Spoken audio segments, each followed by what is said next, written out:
Magandang gabi, magandang araw sa inyong lahat. Magluluto tayo ng cheesy sopas. Cheesy macaroni sopas. Tama ba? Yes. Yan po ang ating menu. So, yan, may mantika na tayo sa kaldero natin. Initin lang natin.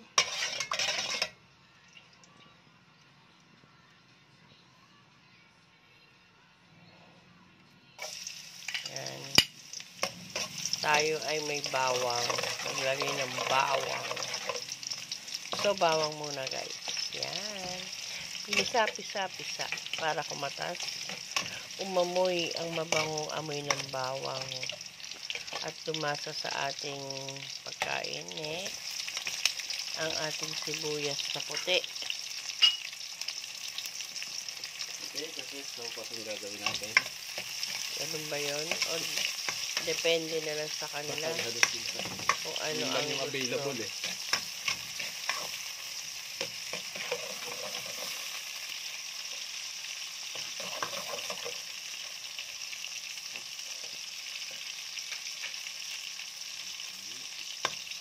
Next, yung ating balon-balunan. Chicken balon-balunan. Chicken gizzard. Chicken gizzard, balon-balunan in short.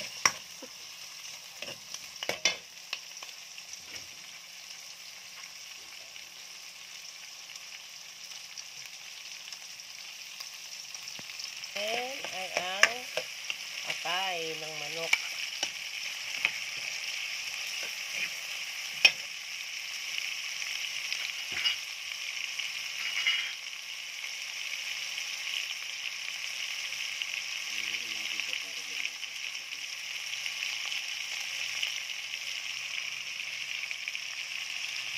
So, maglalagay kami guys ng cubes.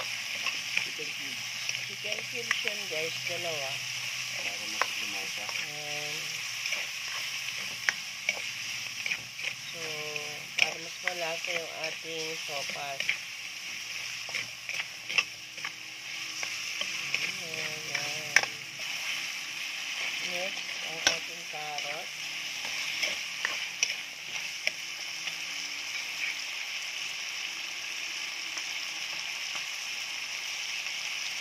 Ating hotdog. At ang ating bell pepper.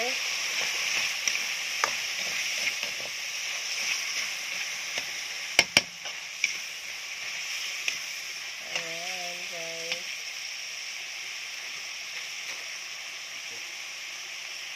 Ang ilagay ni partner, guys, yung ating macaroni. Macaroni na, pasta. Para hindi magdikit-dikit na lang.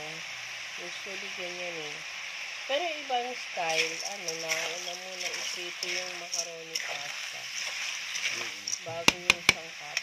Pero yan, namin. Kami ganyan guys.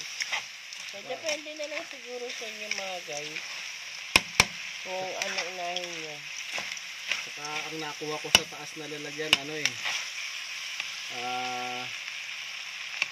pang salad macaroni. Naubusan kami ng elbow. Kaya pwede na rin naman yan.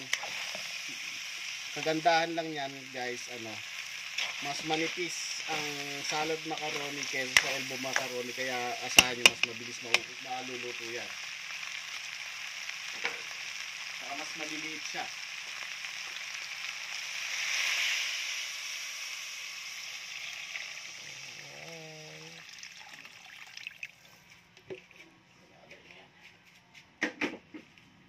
So, antayin natin itong kumulo, guys.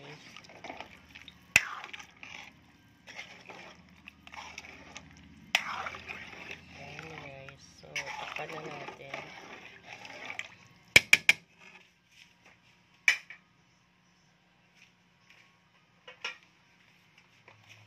Guys! Luto na ang macaroni natin. So, ilalagay natin yung iba nating gulay. Actually, yung mga gulay na makikita nyo, ngayon nyo lang maririnig na nilagay sa sopas yata. Tulad ng pipino, cucumber. Nilagyan namin guys. Kasi one time, nagluto rin kami ng sopas. Nilagay namin yung pipino. So, nasarapan kami. Masarap siya. So, ngayon, inulit-uli namin. Pero wag nyo guys, masyadong lulutuin. Yan, kaya huli ko siyang nilagay. Masarap din siya nung medyo malutong pa. Yan, medyo konti lang ang pagitan niya sa repolyo. Lagyan na natin repolyo. Kasi ito, siya eh. Masarap din dito, medyo malutong-lutong. Okay. So, haluin na natin. Halo-halo lang yan. Halo-halo.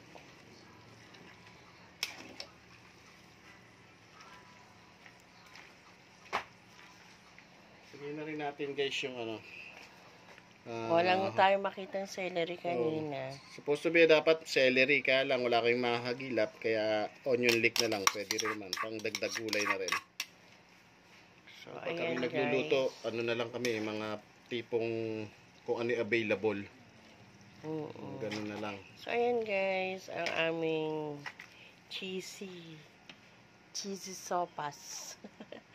Cheesy macaroni sopas. Lagyan na natin yung Ilagay na natin yung ating evaporada. Evap milk. Ayan guys. Ayan. So, ayan. Wow, ang sarap niyan.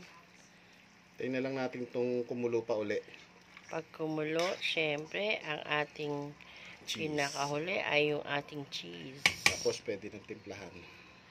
Pero, yan guys, pag nilagay nyo, huwag muna kayo maglalagay ng asin or patis na pampalat. Kasi, alam nyo naman, ang cheese, may alat na yan. So, kailangan mailagay nyo muna yung cheese bago nyo timplahan siya ng pampalat. Baka umalat maigi.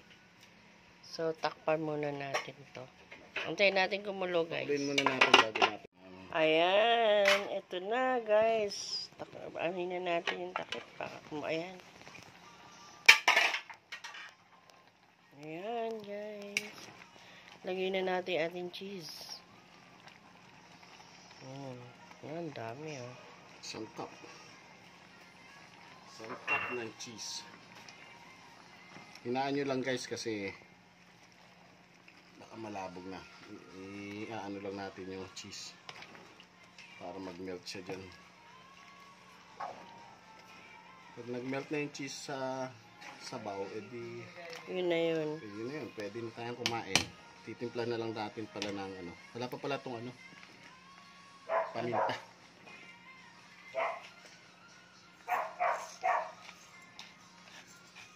Guys, timpla na natin paminta. Yung asin, hindi ko pa sure. Hindi pa tinitikman, baka maalat na siya sa cheese. Hindi ko pa matikman, baka hindi pa tunaw yung ibang cheese kasi. So, ayan guys, ang daming nilagay na paminta. So, depende na sa inyo, ha. Kung mahilig kayo sa paminta, damihan nyo. Kung hindi naman. Pansin nyo yung biglang naging puting-puti.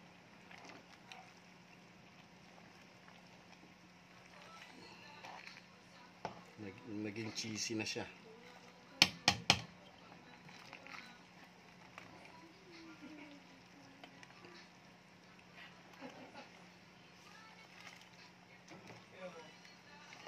Kung yung iba yung iba kasi creamy sopas, diba? Ang ginagamit naman nila Nestle. Cream. Nestle cream or something na pampa-cream. Pero sa amin kasi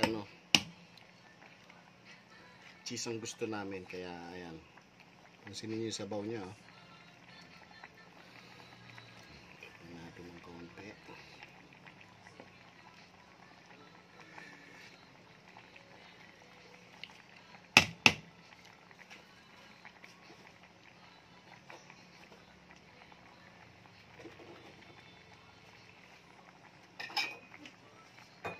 Maalat na siya guys, kaya pero konti pa. Lagyan ko lang ng konti para bumalanse. Konting patis lang. Isang sandok lang. Okay na yan. Okay na yan guys. So guys, luto na. So, parang ang sarap, no? Pwede na yan. Paparamin na naman ang kain natin dito, guys. So, ganito na lang, guys. Please like, share, subscribe po. Thank you so much for watching. Bye! See you next vlog. See you bukas. Bye!